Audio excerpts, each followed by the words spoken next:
Hello everyone, I welcome you back to the channel Civil Spotlight, and in this particular lecture I am going to discuss certain question related to shear stress. So ये एक question है that says a box of wood is constructed of two boards and two this much dimension boards. तो 160 by 50 mm and 260 by 50 mm, 260 by 25 mm.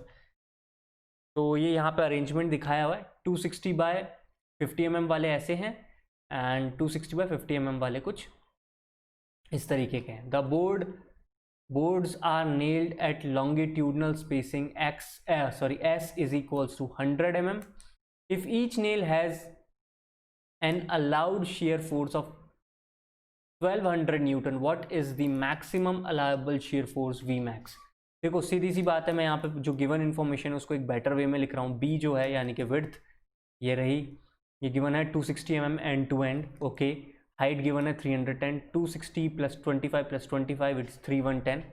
अब B1 की बात कर रहा हूँ. B1 हो गया inner dimension, inner to inner space. तो 260 minus into 100 2 into 50 that is 100. तो ये हो गया 160. और H1 जो है वो इनर डायमेंशन है हाइट की, सो दैट इज 260 गिवन. तो हमको बोला गया allowable shear force on one nail. एक नेल उठाते हैं और यहाँ पे कितनी नेल लगाई हुई है? 4. देखो 1 2 3 एंड 4. तो इनमें से हर एक नेल 1200 न्यूटन ले सकती है लोड को. तो हमने डाल दिया, स्पेसिंग गिवन है 100. इसमें कंसेप्ट आएगा शेयर फ्लो का. Shear flow between one flange and two webs हो गए हैं. मतलब एक फ्लैंज ले लो ये साइड का और इसके ऊपर नेल लगी हुई है दोनों साइड में.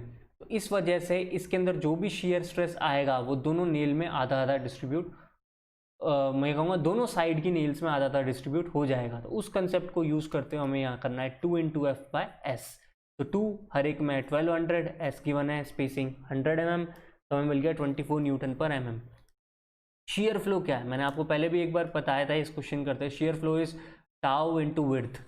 सो टाउ ऑफ फ्लैंज एज. क्यों? क्योंकि यहाँ पे नेल्स जो लगाए हैं वो फ्लैंज और वेब की एजेस पे लगाए हैं. तो हम शेयर स्ट्रेस कहाँ निकालेंगे? क्रिटिकल शेयर स्ट्रेस पॉइंट कहाँ है? एजेस के ऊपर आ जाएगा फ्लैंज की. तो tau of flange edge into width of flange. तो ये जो होगा ये क्या होता है? Shear force into A Y bar divided by about neutral axis divided by width. तो विड्थ से विड्थ कट गई. तो shear flow is equals to this thing. और ये न्यूमेरिकली 2F बाय एस के बराबर है. हमें निकालना है शेयर फोर्स, तो उसके लिए ए वाई बार और न्यूट्रल एक्सिस के अबाउट मोमेंट ऑफ इनर्शिया निकालना पड़ेगा. तो ए वाई बार निकाल देते हैं. तो हमको पता है इट इज़ 260 इंटू 25. देखो 260, तो यहाँ से यहाँ तक फ्लैंज विड्थ हो गई इंटू 25. एरिया हो गया, ये न्यूट्रल एक्सिस है. इससे सेंटर पे जाएगी वाई बार की वैल्यू. तो यहाँ आ जाएगा ये 260 प्लस 2 प्लस 25 बाई 2. 260 प्लस 2 ये इनर डायमेंशन हो गया plus 25 by 2. Okay, so Y bar मिल गया हमको. हमने रख दिया, निकाल लिया. और I about neutral axis simply बड़े में से होलो पोर्शन माइनस करके निकाल लिया. वैल्यूज़ रख दी और हमें शेयर फोर्स मिल जाएगा इतना, या कहूँ 10.65 किलो न्यूटन. तो इस टाइप के क्वेश्चंस भी आपको पेपर में देखने को मिल सकते हैं. इनफैक्ट मैंने सोचा एक स्टेप आगे जाता हूँ और ये बहुत ही बढ़िया क्वेश्चन है जो कि आपको शायद वर्ड्स में देखने को मिल जाए या हो सकता है ऐसा क्वेश्चन मिल भी जाए. तो आप डायरेक्ट मार्क भी कर सकते हैं. पहले क्वेश्चन देख लेते हैं और इससे आने वाली लर्निंग को भी हम समझ लेंगे.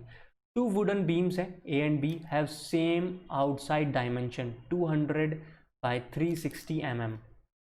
यानी कि बीम ए है बी है, इन दोनों का जो आउटर डायमेंशन है वो 200 बाई 360 200 बाई 360 है. Okay, and same thickness 20 mm. दोनों की थिकनेस जो है 20 mm है throughout as shown in figure. Both beams are formed by nailing which with each nail having an allowable shear load of 250 Newton. इसके पास 250 Newton है हर एक nail की ability झेलने की. यहाँ पे भी 250 है. The beams are designed for shear force of 3.2 kilo Newton. Maximum shear force, अगर सपोज करो तुम कोई गलती से यूडीएल दे देता डब्ल्यू के साथ, तो वी मैक्सिमम कितना होता, तुम कहते WL/2, तो वो आपका मैक्सिमम हो जाता है। यहाँ ऑलरेडी गिवन है 3.2 किलो न्यूटन। इसने पूछा what is the maximum longitudinal spacing for nail in beam A, nail in beam B, और which is more efficient in resisting the shear force. अब देखो बड़ी इंटरेस्टिंग पार्ट ये है कि नेल्स कैसे लगाई हैं। बीम वही है, सेम प्लैंक्स है, सब कुछ मटेरियल सेम है, बस नेल्स बदल दी। ए बीम के अंदर नेल्स वर्टिकली ठोकी गई हैं और बी के अंदर नेल्स हॉरिजॉन्टली ठोकी गई हैं। ये बड़ा इंटरेस्टिंग हो जाएगा इससे। तो मैंने हाईलाइट इसलिए किया, अगर आपको मोबाइल में ना दिखे, कईयों के मोबाइल छोटे होते हैं, तो आप समझ जाएंगे किस तरीके से नेलिंग यहाँ पे की गई है। तो वही काम करता हूँ। सबसे पहले बी जो है 200, आउटर डायमेंशन इज 360, तो B1 जो इनर डायमेंशन ले रहा हूँ मैं, दैट इज़ 200 - 2 × 20 160। उसी तरीके से इनर डायमेंशन H1 ले रहा हूँ मैं, दैट इज़ 320 mm आ जाएगा। F वही शेयर फोर्स एक नेल पे कितना गिवन है, 250 न्यूटन गिवन है, ऑलरेडी गिवन है ये तो।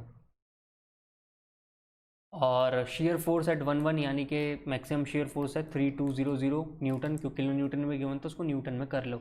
आई यही निकाल लेते हैं क्योंकि दोनों की न्यूट्रल एक्सिस सेम आने वाली है, निकाल ली। बात करते हैं स्पेसिंग वाले फॉर्मूले की, तो अपन उसमें शेयर फ्लो लेते हैं इज इक्वल्स टू 2F/S, और ये किसके बराबर है, शेयर फोर्स 1 A/बार अबाउ न्यूट्रल एक्सिस के। तो बीम ए और बीम बी में अलग अलग काम करते हैं, A/बार निकालते हैं। यहाँ पे सारा कंसेप्ट बदल जाएगा, सब कुछ सेम जाने वाला है, बस ये A/बार जो है गेम खेल जाएगा। अब होता क्या है, मैंने आपको बताया था नेल्स जो हैं कहाँ पे क्रिटिकल हैं, जॉइंट पे। जब आप ए की बात कर रहे हो तो यहाँ पे जो फ्लैंज है वो पूरी है, जबकि यहाँ जो फ्लैंज है वो एजेस से स्टार्ट हो रही है कुछ इस तरीके से। आई होप अब आपको दिख गया होगा ये कि क्या बात है। तो यहाँ फ्लैंज की विड्थ जो होगी वो B1 होगी, यहाँ फ्लैंज की विड्थ B होगी। अब यही चीज़ आपको यहाँ देखने को मिलेगी। तो यहाँ 200 × 20 × 340/2, यहाँ 160 × 20 × 340/2, ये सब तो सीख है, ये Y/बार है, ये तो बराबर है, थिकनेस भी दोनों की 20 है, सिर्फ 200 और 160 का फर्क आ गया है यहाँ पर। तो यहाँ कितना है, ये inner to inner is 160 sir. यहाँ आउटर टू आउटर लेना पड़ेगा क्योंकि फ्लैंज जो है वो पूरी जा रही होगी, दैट इज 200। तो ये इस वजह से A/बार बदल गया। अब हमने फॉर्मूले में रख दी वैल्यूज़ और हमें स्पेसिंग मिल जाएगी। सॉल्व कर दोगे स्पेसिंग मिल रही है 78.3 से 79 mm, और यहाँ पे स्पेसिंग मिल रही है अप्रॉक्सीमेटली 98 mm। सो आपको समझ में आ रहा है कि B के अंदर जो स्पेसिंग है वो दूर दूर है 100 mm। इसका मतलब एफिशिएंट क्या हुआ, B हुआ। दैट इज़ वाई आपने जितने भी अपने वुडन स्ट्रक्चर्स देखोगे उसमें जो वर्टिकल मेंबर हैं वो ऐसे होते हैं, और उनके अंदर चाहे ग्लू लगा के अपन पेस्ट करें, हॉरिजॉन्टल मेंबर्स को ऐसे लगाते हैं, ना कि कोई हम इसको इस तरीके से डिज़ाइन करते हैं। ये फ्लैंज को बड़ा करना, ये सिस्टम बेकार है, जबकि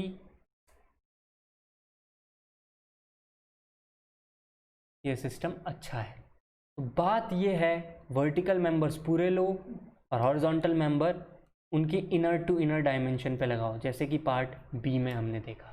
तो this is also the mathematical proof. अगर आपसे कल को ES में या गेट में पूछ ले कि यार बताना वर्टिकल मेंबर को रख के करूँ या फिर हॉरिजॉन्टल मेंबर को पूरा लेके करूँ, तो आपको कहना कि वर्टिकल पूरा और हॉरिजॉन्टल ये बात का। अगर आप किसी कारपेंटर के पास जाओगे ना, वो आपको इसका मैथमेटिकल कंसेप्ट तो नहीं बता पाएगा, पर वो अपनी एक्सपीरियंस से बोल देगा साहब आप ये है ना वर्टिकल वाले इनको पूरा रहने दो और इस वाले को इस तरीके से रखो और इनमें कील ठोक दो, ये ज़्यादा लंबा चलेगा एज़ कम्पेयर टू दूसरे अरेंजमेंट के। सो गाइज़ ये एक इम्पॉर्टेंट क्वेश्चन मुझे किसी एक स्टूडेंट ने भेजा, मुझे लगा मुझे डिस्कस भी करना चाहिए, तो I am discussing this thing for you guys. तो जाने से पहले वही सब्सक्राइब कर देना यार, शेयर करा करो, और कोई क्वेरी हो तो बता दो। चलो signing off, God bless you all.